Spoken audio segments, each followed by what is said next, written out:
noches, señoras, caballeros. Bienvenidos al Gato. Y es viernes, por tanto, edición especial Gato al Agua de Viernes Noche.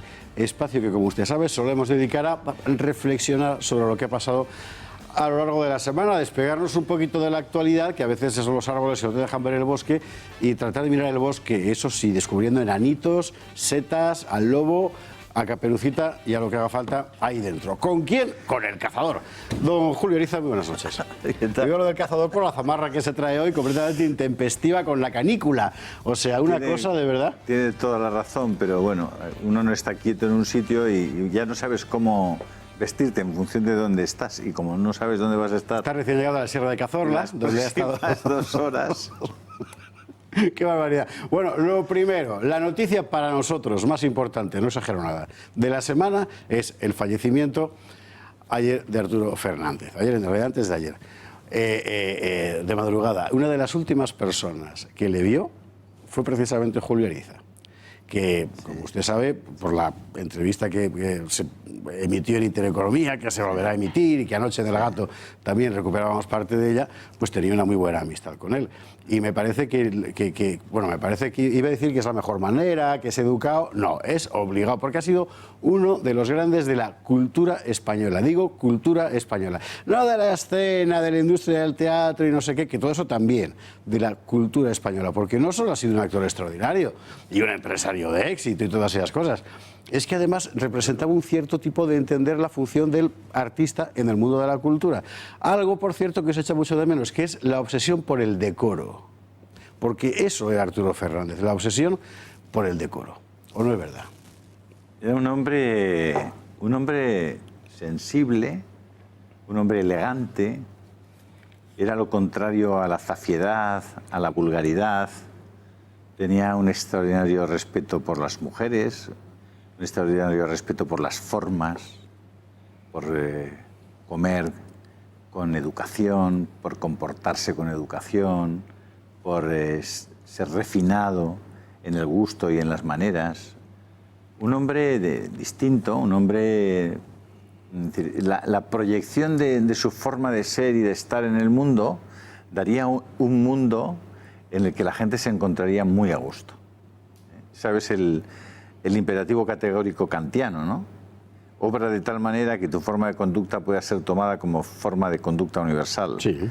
Pues la forma de conducta de Arturo Fernández es extrapolable a la sociedad, de modo que hubiera constituido y constituiría una sociedad muchísimo mejor, mucho más, un lugar mucho más dulce, más agradable para vivir. Esto es muy interesante, por eso he subrayado yo lo importante que es para en el concepto de cultura. Vamos a ver, el estilo es el hombre, que decía Josep de Maistre, y el esfuerzo por construir rituales de educación, de cortesía, de tratar al prójimo, esas cosas que tantas veces en los últimos años están consideradas como, bueno, algo superfluo, todo eso es producto de la civilización, no es ninguna tontería. Son cosas que la cultura humana, y muy en particular la occidental, tiene sus pautas, ¿verdad?, ha desarrollado para que vivir con el prójimo sea más fácil o menos difícil.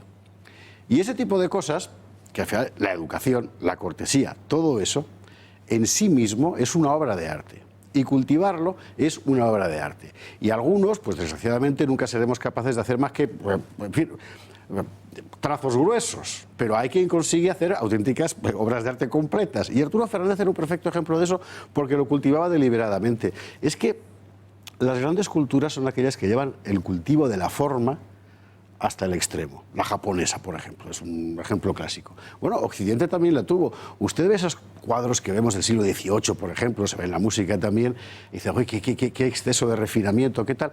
Tiene su sentido. Es un siglo extraordinariamente amargo de guerras, muy crueles, con mucha muerte. Entonces, tú reconstruyes una forma extraordinariamente estética de vivir y de comportarte, precisamente para que la vida sea más llevadera.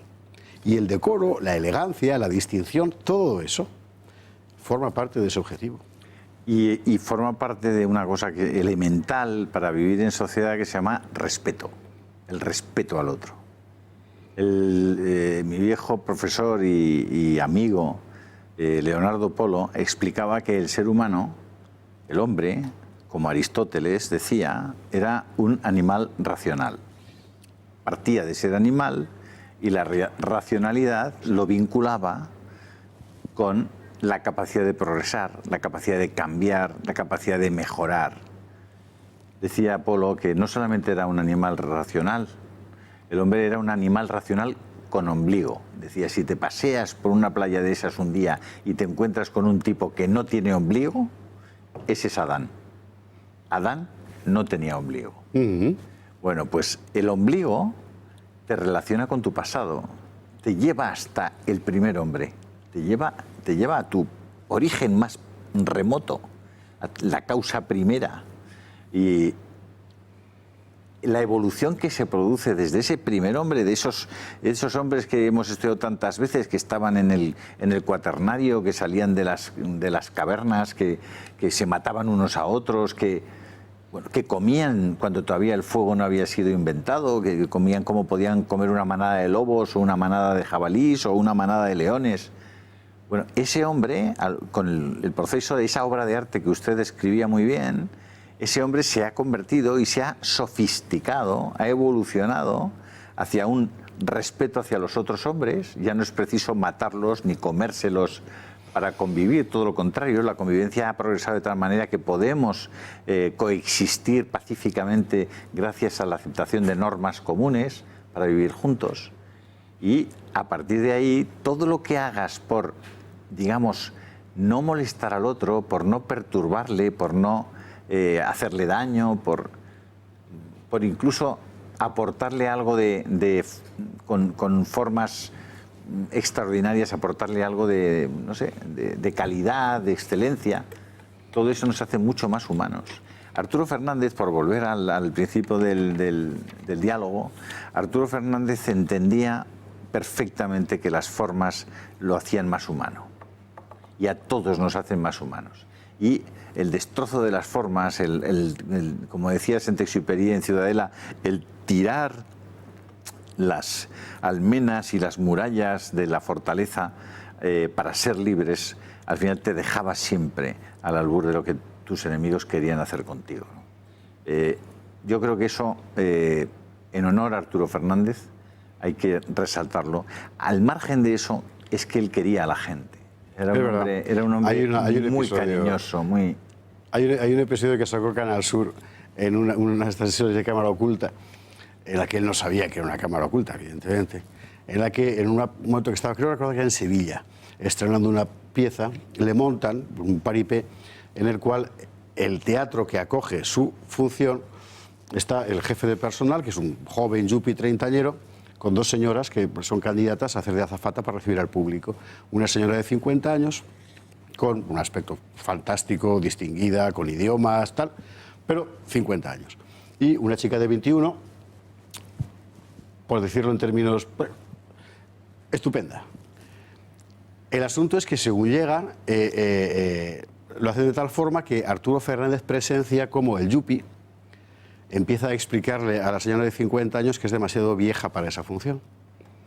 Y a la otra se le cae el mundo encima y el otro lo está viendo y no da crédito, porque además el yuppie está diciéndolo en plan película americana, es decir, con una falta de respeto de estas de cruzarle la cara. Y el otro tragando, hasta que llega un momento y dice, oye, me parece que estás muy equivocado, le dice, perdona, como la pieza es mía, como la obra es mía, y aquí empieza, bueno, al final reconstruye completamente la situación. Cuando finalmente contratan a la señora de 50 años es cuando se desvela que era una cuestión de cámara oculta. Vamos a ver, yo en su lugar creo que no habría podido contener y habría pegado al bobo este, al yuppie.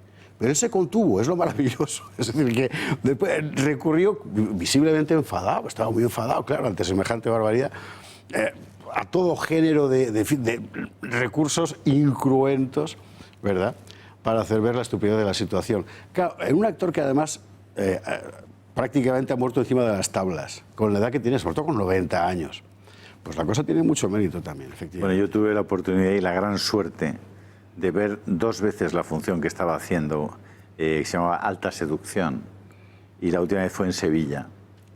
Él tenía ya 89, estaba a punto de cumplir 90 años, estamos hablando de hace 3 meses. Sí, sí. Y yo recuerdo que me quedé perplejo porque de pie se ponía los calcetines. Se ponía los calcetines de pie.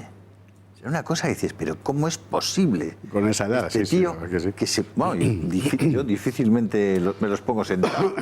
Pero es que era una cosa maravillosa, cómo se cuidaba, y cómo respetaba al público, y cómo quería a su Carmen Quesada, Así es. que la adoraba y que le ha acompañado en todo hasta el último minuto.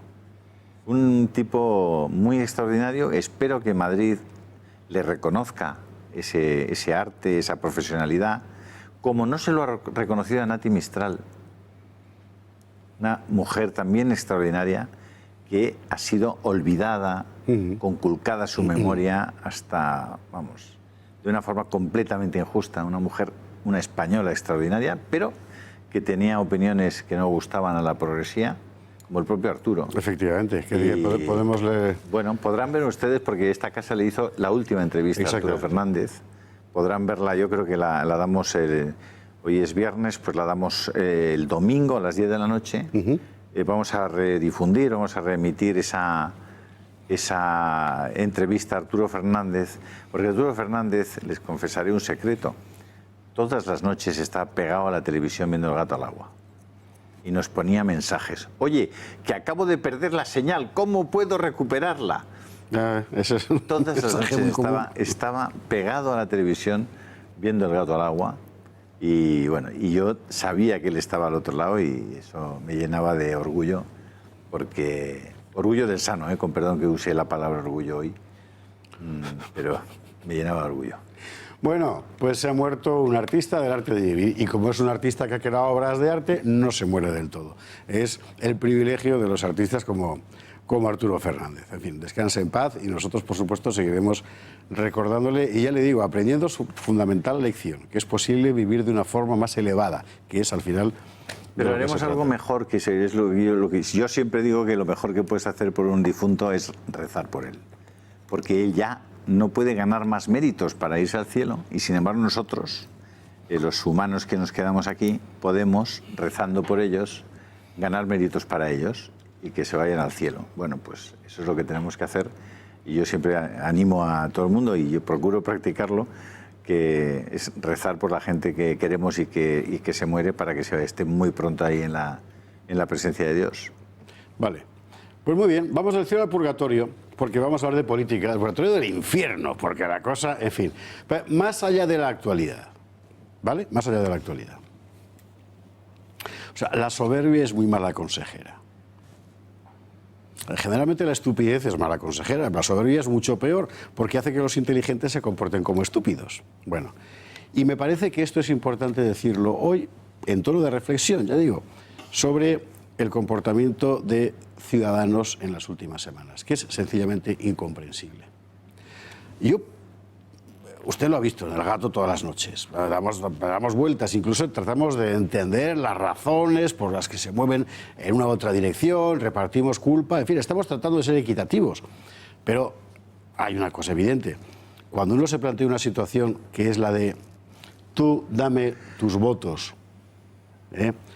pobre miserable, porque no te los mereces, para que yo gobierne escupiéndote en la nariz, o sea, no. El caso que se ha planteado en Murcia, donde además el reparto de votos es equitativo, hombre, puedes entender que si tú tienes 5 y el 1 y necesitas el 1, bueno, pues tú mandas y él, en fin, bastante tendrá. No, pero aquí es que el reparto es absolutamente equitativo. Es sencillamente impresentable. Vamos a ver, la historia de Ciudadanos es una historia tan desgraciada y tan lamentable para el conjunto de la política española, porque Ciudadanos tiene un papel muy relevante, y lo tuvo durante muchos años en la política catalana, José Javier. Absolutamente. Albert Rivera estaba sentado en esta mesa durante años, y nosotros le recibíamos aquí porque era un símbolo de la respuesta al nacionalismo corrupto y fascistoide de Pujol, su familia y sus amigos, que abarcaba todo el poder en Cataluña, cuando muchísimos conocíamos las trapisondas las tropelías que estaban haciendo los Pujol en Cataluña y que todo el nacionalismo contemplaba y aceptaba sin una mueca, lo cual ya te dice mucho de cómo reacciona y cómo funciona la burguesía catalana y una gran parte de ese pueblo perfecta y estúpidamente manipulado. Mientras eso pasaba, Albert Rivera simbolizaba el constitucionalismo, simbolizaba la defensa de las libertades y la voluntad de resistencia civil, pero bueno, ha sido una cosa importantísima. Bueno, pues llegó a tal punto el respeto que la gente concedió a Ciudadanos que ganaron las elecciones en Cataluña. Así es. Ganaron las elecciones autonómicas. Bueno, pues ¿para qué ha servido eso? Pues ha servido para asentarse en las poltronas del poder, enviar a España el mensaje de que habían tenido un maravilloso resultado, cuyo objetivo, y para el que lo habían tenido, para el que los ciudadanos se lo habían dado, era para defenderles en Cataluña, y cogen a Arrimadas y Rivera y se marchan de allí. Y dejan de nuevo al constitucionalismo, al españolismo, a las libertades, a los derechos civiles, completamente descorazonados, completamente solos. Y se han ido por ambición desmedida y estúpida. Porque si Rivera y Arrimadas hubieran completado su trabajo en Cataluña, tenían la oportunidad de ser hasta gobierno en Cataluña. Hay algo que yo en todo este proceso me resulta muy difícil de entender. Puede ser simplemente un error, que a veces pasa, ¿no? Pero vamos a ver, ¿en qué momento Albert Rivera llega a creer realmente que él puede, por así decir, sustituir por entero al Partido Popular como fuerza alternativa a la izquierda en España? Porque da la impresión de que llegó a esa convicción. Pero ¿te acuerdas las encuestas de un mes y medio antes de la moción de censura contra Mariano? Pero yo me acuerdo de las encuestas, pero las encuestas son flor de un día. Bueno, pero él hay un periodo que yo pondría de 3-4 meses en el que las encuestas, los medios, le aupan de tal manera que él llega a la convicción de que puede ser el siguiente presidente del gobierno. ¿Y no tuvo a ningún esclavo detrás con la corona de laurel sujetándosela que le dijera aquello de recuerda que eso es su nombre, como a los Césares en los triunfos de Roma? No, lo que tuvo es que cayó, es decir, eso de que los dioses ciegan a los que quieren perder. Si quieres conocer a Murillo, dale un carguillo. Murillo, ¿eh? Vamos a ver. Si quieres conocer a Rivera... Toda esa gente tan inteligente que le rodea y que con toda seguridad... En fin, nos superan a todos el intelecto y tal. No hubo nadie que le dijera algo que, por ejemplo, Podemos sí que entendió, que es que tú jamás puedes construir un partido de verdad con aspiraciones de cálculo a largo plazo si no tienes una implantación territorial fija y bien acrisolada, como la tenía el PP, que es lo que le está permitiendo, a pesar de todas sus catástrofes, resistir ahí agarrado. Nadie se lo dijo, al parecer. Pero es una observación de 40 años de vida política, en fin, que no hace falta ser un genio para verla. Mira, ¿Sabes quién te puede sostener? Tú tienes razón en lo que dices, pero en política te pueden sostener esa organización territorial bien implantada y fuerte, bien enraizada, o unas ideas políticas y unas convicciones tan profundas que de verdad representen a una parte de la población y esa parte de la población crea que tú no vas a traicionar esas ideas. Esa es la segunda parte, porque aquí es donde efectivamente Ciudadanos no ha conseguido enunciar un discurso identificable. Porque al final la regeneración y tal es retórica. Es retórica, y la primera vez que pillas a uno de los tuyos metiendo la mano en la caja, aunque solo sea uno entre 1.000.000, se acabó la regeneración. Eso es retórica. Al final... ¿Alguien sabe si realmente Ciudadanos era socialista o era liberal? Porque eso de socioliberal es una broma. En fin, ¿alguien sabe si Ciudadanos está por la libertad y por tanto por los derechos de los padres a elegir de sus hijos, o por el contrario está por la imposición oficial de determinados credos, la ley LGTBI, por ejemplo? En realidad no. Es decir, ha jugado permanentemente esa ambigüedad. De tal forma que efectivamente, por una parte, estaba sin implantación territorial acrisolada y al mismo tiempo sin una idea identificable, por así decir, sin una marca que fuera capaz de, por condensación afectiva, ¿verdad?, representarle a un ciudadano cualquiera, decir, bueno, estos son esto. Pero eso mismo, José Javier, se podría decir del Partido Popular de Mariano Rajoy. Exactamente lo mismo que usted está describiendo. Pero la integración territorial ahí sustituye al otro. De acuerdo, pero claro, el partido de Mariano Rajoy estaba en la misma indefinición ideológica. Sí, por supuesto. Y estaba generándole leyes que eran perfectamente asimilables a las que estaba haciendo el Partido Socialista. Es decir, Ciudadanos no ha hecho más que acoplarse a ese... ¿Por qué el Partido Popular ahora no se ha comportado como Ciudadanos? Porque existía Vox. El Partido Popular vio la posibilidad de que Vox le comiera más terreno ideológico y electoral e inmediatamente pues empezó a hablar del aborto, empezó a hablar de las leyes de género con mucho miedo, con mucho tiento, empezó a contar cosas que jamás hubiera pensado en rectificar si no hubiera sido porque Vox estaba allí y sigue estando allí. El Partido Popular hoy, que efectivamente yo creo que ha tenido un buen momento político en el sentido de que probablemente el menos penalizado en todo este proceso va a ser él. Sí, es verdad. El Partido Popular de hoy no tiene los bemoles para poner sobre la mesa, por ejemplo, en el Ayuntamiento de Madrid, cuando ya lo ha ganado, que con dinero público no se pagan las cosas soeces, degradantes y repugnantes que vamos a ver en Madrid y estamos viendo ya estos días. Y no ha habido un político del PP que tenga los narices de salir a decir: y ojo, no lleven ustedes los niños por Madrid estos días porque van a ver cosas que a sus niños les pueden suponer un shock muy grande y un daño muy grande para ellos, para esas mentes en blanco. Porque toda esa gentuza que ha venido de un montón de partes del mundo, que vienen en taparrabos a escenificar actos sexuales en medio de la calle, esa gentuza no representa ni a los homosexuales, ni a los heterosexuales, ni a los madrileños.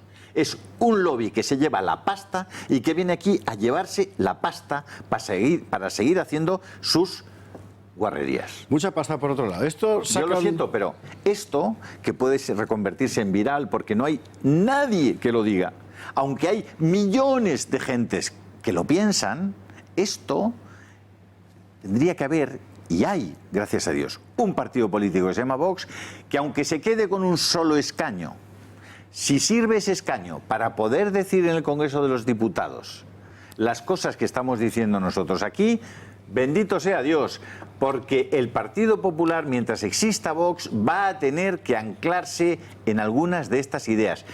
Y como el electorado decida penalizar a Vox y hacerle que reduzca su participación electoral, pues en esa misma medida el Partido Popular se comportará como el Partido Socialista, y si no, al tiempo. Ya lo hemos vivido, o sea que no es ninguna novedad. A propósito del asunto que comentaba del mundo LGTB y del dinero y tal, que comentaba Julia Ariza, esta semana tuvimos en El Gato a Ana Vega, que es la portavoz de Vox en las Cortes Valencianas.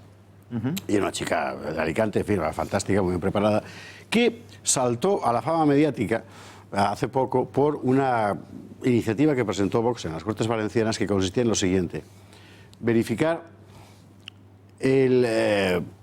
la gestión de las subvenciones que recibían las organizaciones LGTB en Valencia y garantizar que los monitores de actividades infantiles vinculadas con esos colectivos tenían los correspondientes certificados de penales y la demostración de que estaban exentos de delito sexual, etcétera.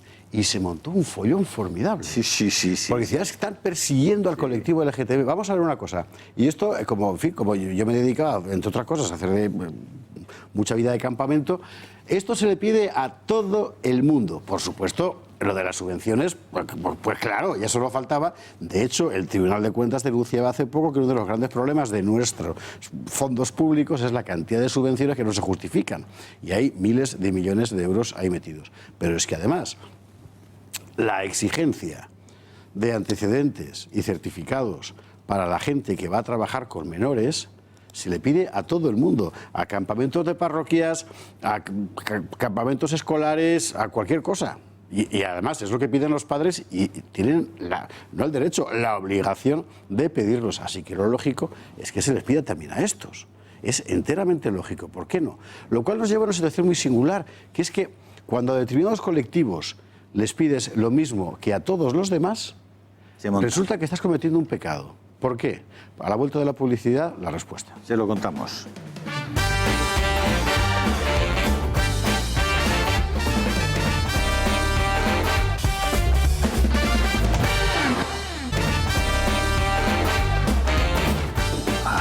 No era solo un recurso para pasar a la publi, vamos a contestar, porque hay ciertos colectivos a los que no se les exigen las mismas obligaciones que a los demás. Bueno, eso no se llama derechos, se llama privilegios. Un derecho es una cosa que uno se le reconoce o... No, se llama prevaricación.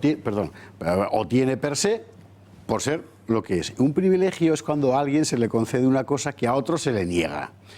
Y en este caso concreto, igual que ocurrió como con el asunto de los grupos estos de asistencia a violencia de género en Andalucía, hombre, es que fue terrible.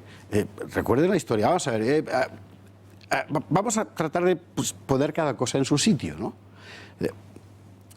Aquí no se trata de defender a Vox, se trata de defender el sentido común.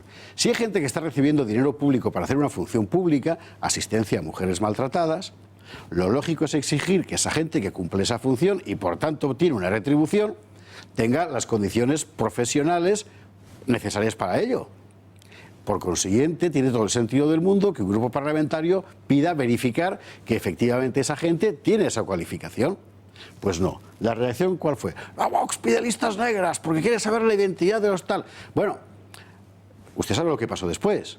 Que cerca de la mitad, si no más, de esa gente no tenía la cualificación.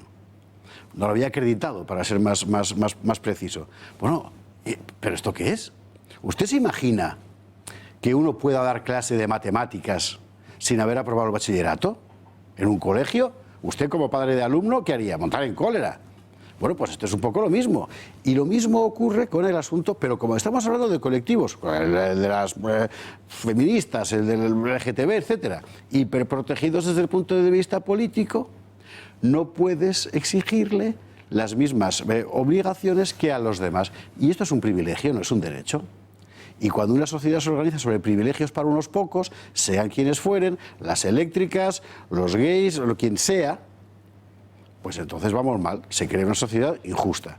Aparte de administrativamente una prevaricación, sí, como decía Julio.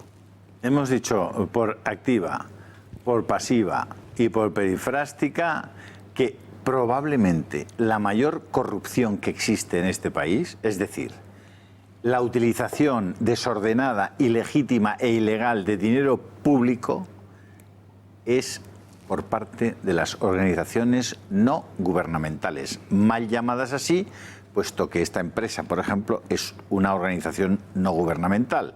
La familia de José Javier Esparza es una organización no gubernamental y cualquier asociación que pueden hacer cualquiera de las personas que están aquí detrás de las cámaras es una organización no gubernamental.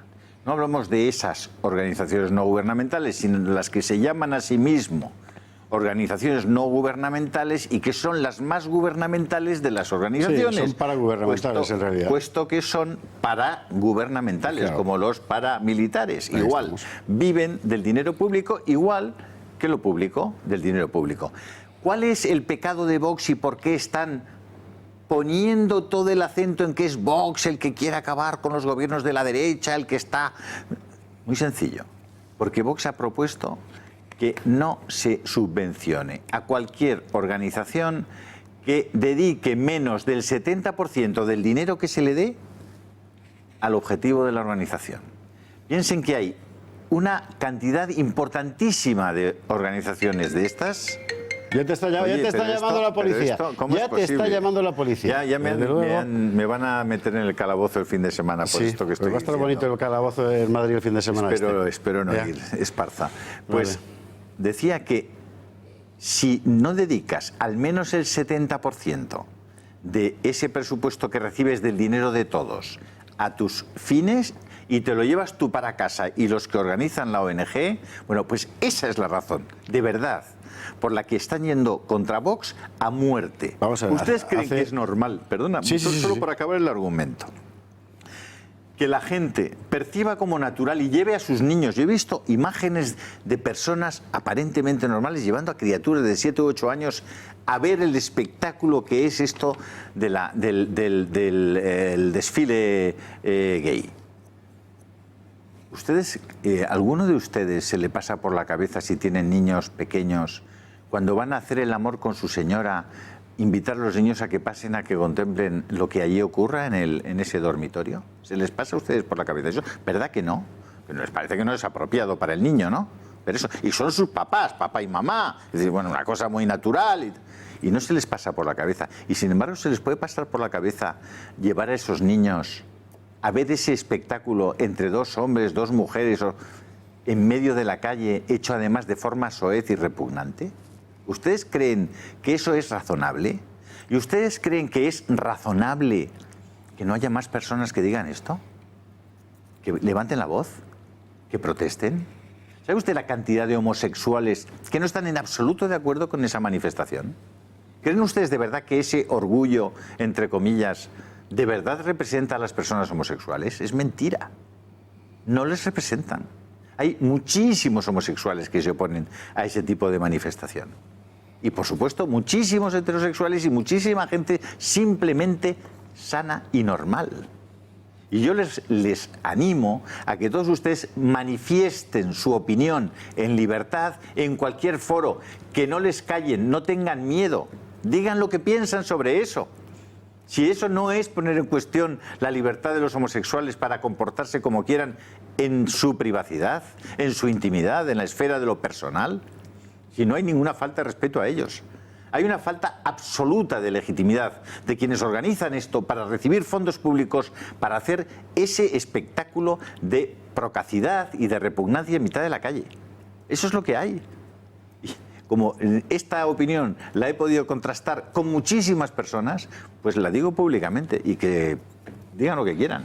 Y si entra usted en Internet y busca "yo huyo del orgullo", verá usted que hay un auténtico, en fin, clamor entre miles de homosexuales de todo el país diciendo que ya está bien, hombre, que la homosexualidad es otra cosa, que no es el circo. Claro, que es esta historia. Bueno, claro. Por lo que le iba a cortar ya, estaba contando eso del porcentaje de las subvenciones que dedicas al fin de la asociación.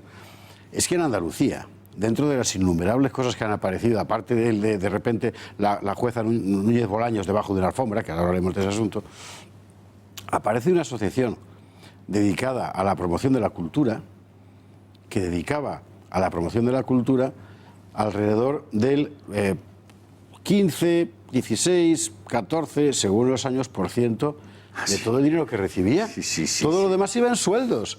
Claro, entonces es una cosa impresionante porque tú montas, es que es un chiringuito, montas el chiringuito, tienes 2, 3, 4 amigos en la junta, no produces nada o una mínima parte y colocas a 20, 15 personas, amigos tuyos, que por supuesto van a votar al cacique, porque esto funciona así. Por cierto, conviene leer lo que era la España de finales del 19, principios del 20, porque el caciquismo consistía precisamente en eso. Había un señor liberal, conservador, porque el cacique sabía de todos los colores, que era el cacique del distrito.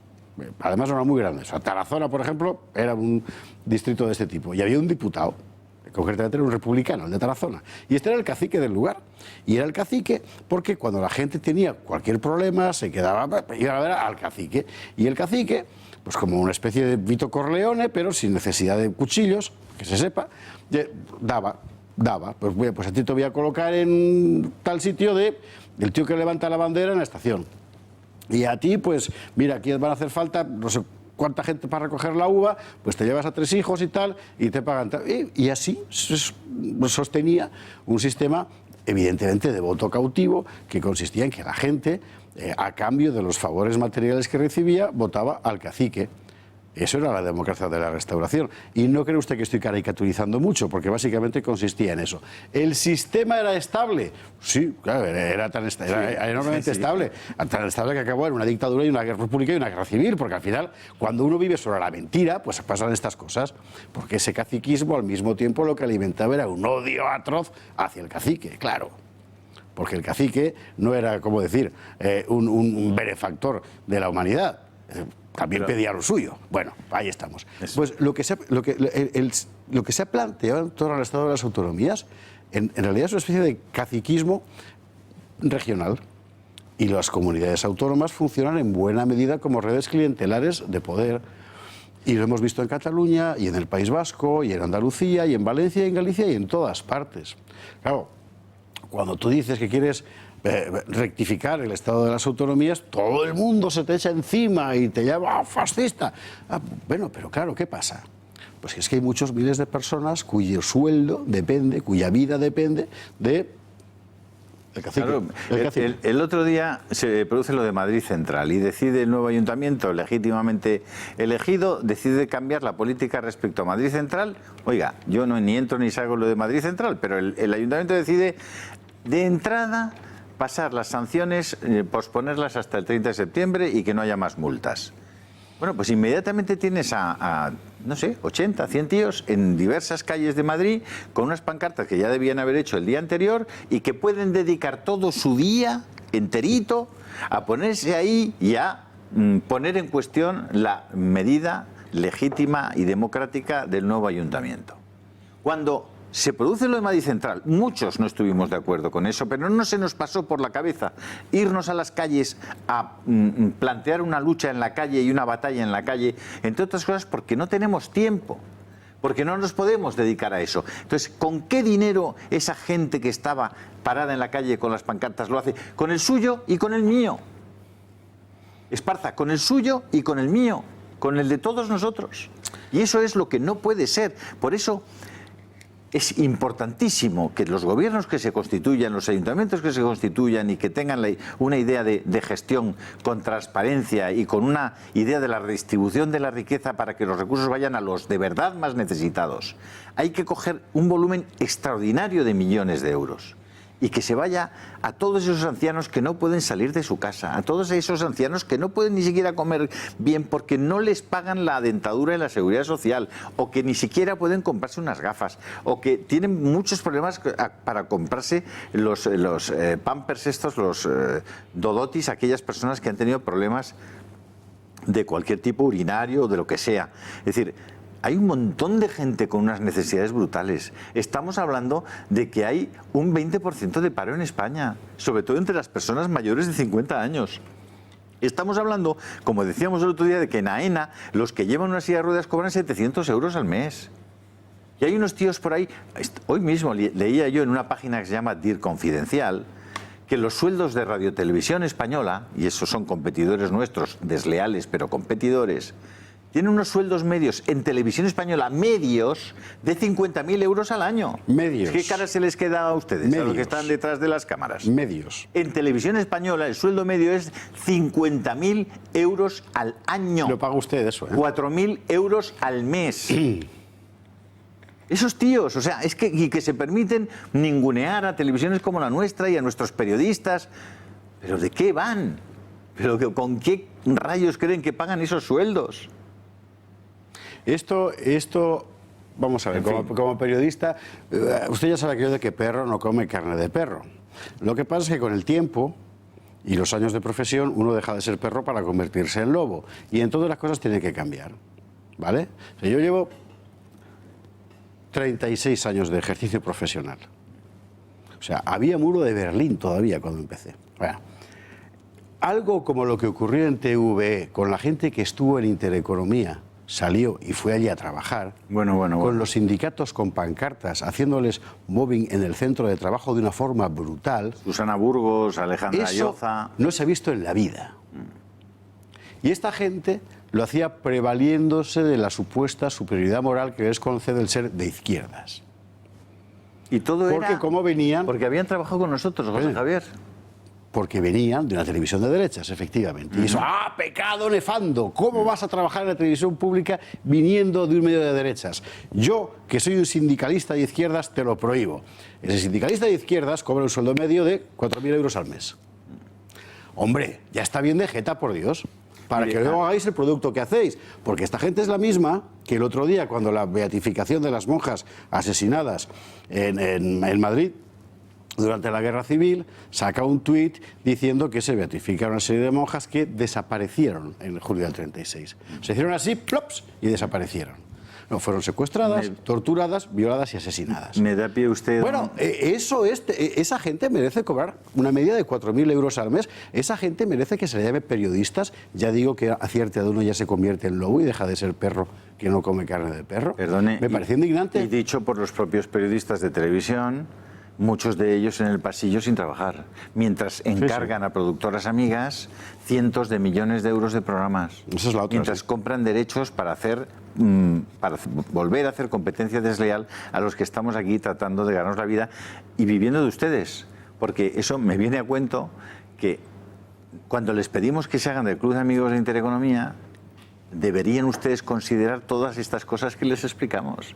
Porque para que nosotros podamos salir adelante, para que podamos tener esta televisión de forma sostenible y podamos explicar las cosas que explicamos en esta casa, las que acaban de ustedes de escuchar y las que van a escuchar los próximos días, los próximos meses, los próximos años, si Dios quiere, hace falta que ustedes estén con nosotros. Yo les pido, por favor, esta noche, que no se olviden de nosotros en la medida en que puedan. Si podemos recibir 300, 400 llamadas esta noche, durante la semana que viene se les van a responder para que sean ustedes socios del Club de Amigos. Y háganlo porque podemos conseguir, con muy poco esfuerzo más, podemos conseguir que esta televisión sea sostenible solo por ustedes. Y eso es magia, eso es un fenómeno que no existe en el mundo. Paranormal, un fenómeno. Tienen ustedes la posibilidad de hacerlo y tienen ustedes la posibilidad de beneficiarse de ello, porque van a tener su propia voz en una televisión hablando para todo el mundo, hablando en libertad. Pues en la medida en que puedan, háganlo. Y llamen esta misma noche al 91-616-2464, que aunque no les cojan esta noche, queda esa llamada registrada y a partir de pasado mañana, del lunes, empiezan ustedes a recibir las llamadas y a conectar con ustedes. Háganlo, por favor, porque estamos muy cerquita de poder conseguirlo y depende de ustedes, dependemos de ustedes. Pues ahí está, Club de Amigos de Intereconomía es la forma de que esta televisión sea suya. Y para nosotros, no sabe usted el aliciente que representa el objetivo de poder ser la única televisión de Europa que se sostiene solo de sus espectadores, porque es la garantía absoluta de independencia. Ni eléctricas, ni partidos, ni Repsol, ni la madre que los parió. Simplemente la relación espectador-medio de comunicación. Sí, sería... Bueno, sería mágico. Esto es muy importante que se sepa porque la mayor parte del público no lo sabe y es lógico porque no es su profesión. Hay médicos, abogados, fresadores, yo qué sé. Pero en los medios de comunicación esto funciona así. Que por hoy cierto, en día... recuerde usted que les van a enviar el almanaque suyo, sí, el libro. efectivamente, sí, a ver si lo traemos un día.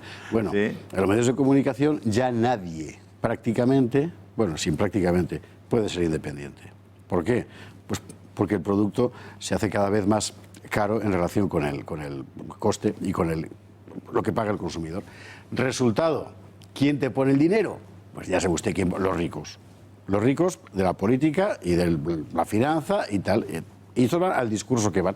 Por eso los medios de comunicación tienen ese perfil. Efectivamente, nuevos socios del Club de Amigos de Intereconomía reciben de regalo el almanaque de la historia de España, de un servidor, que es un libro así de gordo, pero muy fácil de leer, que repasa cada día del año, día a día, 1 de enero, 2 de enero, etcétera, hasta el 31 de diciembre, algún hecho importante que pasó en la historia de España en cada uno de esos días y otros cuantos hechos, en fin, no solo uno.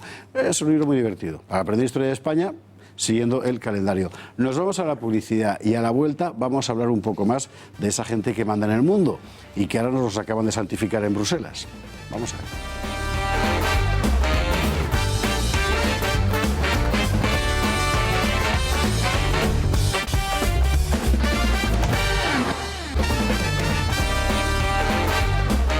Europe. Vamos a ver, esta semana hemos asistido todos a la renovación de cargos en la Unión Europea.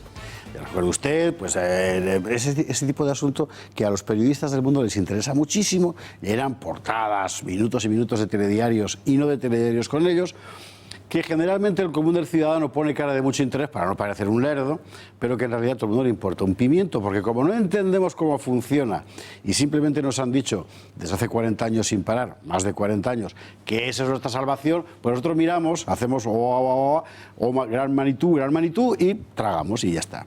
Ya, seguramente ignorando con frecuencia que la mayor parte de las cosas que nos rodean ya, en todos los terrenos, administrativo, económico, etcétera, vienen de allí. Si Pedro Sánchez no puede formar gobierno con Pablo Iglesias con tranquilidad, es porque no podría adoptar el programa económico de Pablo Iglesias. ¿Por qué? Porque el déficit se le dispararía por exceso de gasto público y entonces tendría un serio problema en Bruselas. Y si tenemos ese problema en Bruselas, toda la economía se resiente, con lo cual Pedro Sánchez caería y perdería el poder. Entonces no puede formar un gobierno con Podemos. Puede regalarle una dirección general, alguno de Podemos y tal, pero de gobierno de coalición no. Esa es la razón fundamental. Si tanto insiste la gente del dinero en que el Pedro Sánchez gobierne con Ciudadanos, es precisamente porque es la garantía de una política económica ortodoxa. ¿Ortodoxa qué quiere decir? No que se deje grandes barbas y un gorrito de pope, como en Grecia, sino quiere decir que será la política económica que marque Bruselas, con sus rangos de déficit, etcétera, muy bien controladitos. Y al mismo tiempo, todas las peleas a las que hemos asistido hoy, esta semana, en fin, en Europa, por ver quién se queda con los grandes cargos, tiene por objetivo conseguir que nuestros estados, que tienen tantos problemas para financiarse, porque se nos ha ido de las manos todo, puedan seguir contando con financiación fácil y gratuita. España emite deuda pública salvajemente. Tenemos alrededor de todo el PIB, convertido en deuda. Esa deuda la compran muy fundamentalmente, no solo, pero muy fundamentalmente, bancos españoles. Y la compran con dinero que le presta el Banco Central Europeo. Y se lo presta a interés cero. De tal forma que nosotros, o Francia, podemos seguir alimentando el estado del bienestar con todas sus precariedades, porque en el Banco Central Europeo hay quien mueve la maquinita. Y esa maquinita se puede mover siempre. Angela Merkel dice que no. Y entonces quiere meter a un jefe del Banco Central Europeo nuevo. ¿Y qué dice Francia? Que está en una situación absolutamente pre-ruinosa. O ya sin ruinosa. Ni hablar, que necesito que me sigan prestando. Así que muevo, manipulo, manejo para ver. Sí, Christine Lagarde. Esta es la historia. Esta es la historia fundamentalmente. Entonces, ¿qué dice Merkel? Venga, vale, que entre Christine Lagarde, pero la comisión la llevo yo. Y entonces monta a la señora Ursula von der Leyen en el caballo blanco de la presidencia de la comisión. ¿Y cómo tener la cosa tranquila? ¿Y cómo hacer que la cosa europea, con la gente de Visegrado, con Hungría, Polonia, etcétera, protestando, con Italia diciendo, mira, anda que os den, va fanculo, ¿no? Como dicen allí, pues metemos uno de toda la vida. Ese señor calvito con barbas y gafas, que podría ser, si le quita usted la barba y le pone un bigote, ¿verdad que parece como Mr. Potato? Bueno, bien, Georges Michel, ex primer ministro belga, le ponen de jefe del Consejo Europeo, que es una cosa que no elige nadie, pero que manda un montón, porque es el que dice lo que tiene que hacer la Unión Europea. Uno de toda la vida, Georges Michel, que era el jefe del gobierno belga, cuando los terroristas salieron de Molenbeek, Bélgica, para marcharse a París a matar. Y ministro del Interior, y al que se le ha reprochado que por su política de privatización de servicios de seguridad, Bélgica se ha convertido en el gigantesco queso gruyère lleno de islamistas que es. Bueno, eso es al final la Unión Europea. Y yo ya sé que explicarlo así dan ganas de quitar la televisión. No la quite, porque alguien se lo tiene que contar de esta manera, aunque sea un poco desgarrada. Pero claro, es justo lo que no cuentan nuestros... Sí, yo creo que ahí lo más importante es que la gente sea consciente de que los niveles de endeudamiento que tienen los países europeos, muy especialmente España, por supuesto Italia, de Grecia es mejor ni hablar, los países europeos tienen un nivel de endeudamiento que exigen que el Banco Central Europeo siga manteniendo los intereses cero. Es que otra cosa hace que las deudas de los estados sean simplemente impagables. Las deudas de los estados son las deudas sumadas de cada uno de los individuos.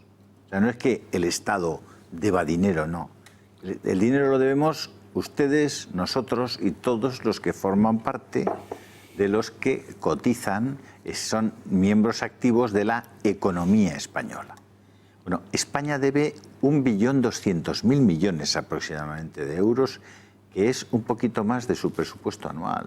Del PIB, sí, efectivamente. Del PIB. Es un poquito más de lo que producimos. Bruto, es decir, de lo que somos durante un año, de lo que hacemos. Es decir, que estamos en una situación muy, muy crítica desde el punto de vista financiero-contable. Si el Banco Central Europeo llegara a poner simplemente a subir un punto o 2 puntos los tipos de interés, España no podría pagar su deuda. Italia no podría pagar su deuda. Es más, los bancos españoles, y usted lo explica muy bien, los bancos españoles toman el dinero al 0,20, el 0,10 en el Banco Central Europeo y lo colocan en bonos españoles, es decir, en deuda pública española, al 3, al 4 o al 2,75, me da lo mismo. Pero si usted multiplica 0,2 por 10 veces, le sale un 2%. Es decir, un 1000%. Un 2% es un 1000% sobre el 0,2. Así que es un magnífico negocio. Es un magnífico negocio. Al final siempre ganan los mismos y nunca es usted. Le digo que las cosas son así. Pero es tremendo, es tremenda la situación. Es una situación de una inestabilidad brutal. Y nadie cuenta nunca si es que acaso hay alguien que no esté de acuerdo con la política que se hace en Bruselas. En España tardará en llegar la cosa, me imagino yo. Porque aquí estamos todavía con el mantra que diría la señora Montero. Tengo que contarte una cosa ahora que te va a encantar. ¿Ah, bueno, sí? Digo, con el mantra de que Europa es Europa. No sé si ¿usted se acuerda cuando subieron al Albacete a primera aquella vez con Benito Floro de entrenador? Al Albacete, una cosa histórica. Yo no recuerdo el nombre del capitán del equipo, pero sé que se asomó a la plaza del ayuntamiento para recibir la aclamación de las masas de Albacete, que había por fin subido el queso mecánico, como le llamaban al equipo. Bueno, había subido a primera y sale al balcón y dice: Europa, prepárate. Bueno, pues aquello, esto es lo mismo, ¿no? Aquí estamos todavía con el Europa, que vamos para allá, pero en lugares como Italia, por ejemplo, es que en Inglaterra ya sabe usted, que se marchan. Y aquí todo el mundo dice: es terrible para los ingleses y tal, pero los ingleses parecen no pensar lo mismo, por lo menos la mayoría de ellos. En Italia, que están hasta el gorro, y la política migratoria les ha sacado de quicio por completo. Y aquí, cuando aparece Salvini en la tele, es para decir: el demonio Salvini, pero tenía que ver usted lo que es en Italia. Porque es exactamente al contrario. O sea, es que se lo rifan por todas partes. Sencillamente porque la situación era insostenible. Pero eso no lo cuenta nadie aquí. Nosotros a veces. Bueno, como no cuentan que Trump, el odiado Trump, del que no puede usted encontrar en ningún medio de comunicación occidental una buena noticia en los últimos 2 años o 3 años, ni una sola. Es que ni una. Sí, es verdad. Ese odiado Trump tiene a Estados Unidos con un 3% de paro. Es decir, es que la gente no tiene ningún problema para trabajar, ninguno. ¿Por qué creen ustedes que va a volver a ganar Donald Trump? Le gustará a ustedes sus maneras o no le gustarán, pero la realidad es que los americanos tienen trabajo, tienen mucho trabajo. Sí, y el país está marchando. Lo que quería contarte es que me encantó. El otro día llega la ministra Montero. Yo no sé qué pasó últimamente, que en Hacienda ponen siempre a alguien que debe ser intercambiable. De Montoro hemos pasado a Montero. Bueno, pues llega Montero y dice: creo recordar que en la Universidad Menéndez Pelayo, me parece, pero bueno, que hay que acabar con ese mantra de que el dinero donde mejor está es en el bolsillo de los ciudadanos. ¡Ole! Donde mejor está mi dinero es en tu bolsillo, ¿verdad, señora Montero? Manda narices. Es increíble, pero qué descaro. Bueno, en el suyo y en el de las ONGs afectadas. Ya, sí, claro. Eso les permite pues tener una presión en la calle todo el día para que parezca que todo lo que hacen los demás está mal hecho, porque hay 4 gatos, pero bien subvencionados, que van a la calle a gritar, y eso es lo que sale en la televisión, no el resto de gente que no está subvencionada y está trabajando en su peluquería, en su panadería, en su taxi. Para pagar a los que gritan. Para pagar a esos claro, caraduras que están con el dinero de los demás chillando para evitar que la democracia efectivamente fluya y sea posible. Esa es la realidad. ¿Y qué es lo peor de todo? La resignación. Es decir, una buena parte de la sociedad española, y es lógico porque cuando te machacan tanto al final acabas tragando, ¿verdad? Claro. Está en la convicción de que las cosas tendrán que ser así. Bueno, pues no. No tienen que ser así. Pueden ser de otra manera. Pueden ser de otra manera. Hay que pelearlo, claro. Hay que chillarlo, hay que luchar, hay que demostrar que hay gente que tiene criterio propio, que tiene vida propia, que no somos ovejas y que las cosas pueden cambiar. Y cambian cuando hay alguna minoría activa, inteligente, que se pone a trabajar, que se pone a reflexionar y que intenta hacer las cosas de otro modo. Yo creo que lo podemos hacer. Nosotros podemos también ayudar y propiciar que haya gente que se comporte de esa manera, y es lo que tratamos modestamente de hacer, con muy poco eco en otros medios, pero nos da lo mismo, ¿eh? No crean ustedes que el hecho de que no haya nadie más que defienda ciertas cosas nos va a hacer remitir, ¿no? Porque creemos que lo que explicamos es tan razonable, es tan sensato, es tan respetuoso con las ideas de los demás. Nosotros, a tolerancia no nos tiene que dar, de tolerancia no nos tiene que dar lecciones nadie, porque gracias a Dios están los vídeos de los últimos 11 años de esta casa y en esta mesa ha estado sentado todo el mundo y ha tenido la capacidad de hablar todo el mundo. Y los que ustedes están escuchando hoy, el señor Esparza o yo mismo, no hemos tenido la oportunidad de estar en ningún otro sitio porque allí nosotros no podemos hablar. Es decir, que de tolerancia, lecciones a nosotros, ni una ni media. Pues como nosotros pensamos que no tiene por qué ser así, que es posible hacer las cosas de otra manera, tener un país más sensato, más libre, con más aire, donde la gente tenga sus derechos mejor reconocidos, donde pueda ejercerlos mejor, como pensamos que eso es posible, hacemos esta cadena de televisión. Y usted puede ayudarnos. Se lo repetiremos 1000 veces. Club de Amigos de Intereconomía, 916162464. Para que tenga usted su propia televisión. Y ahora tenemos que marchar porque ya nos echan de aquí. Vale, adiós. Muy buenas noches, la semana que viene más. El lunes, si Dios quiere. Eso siempre.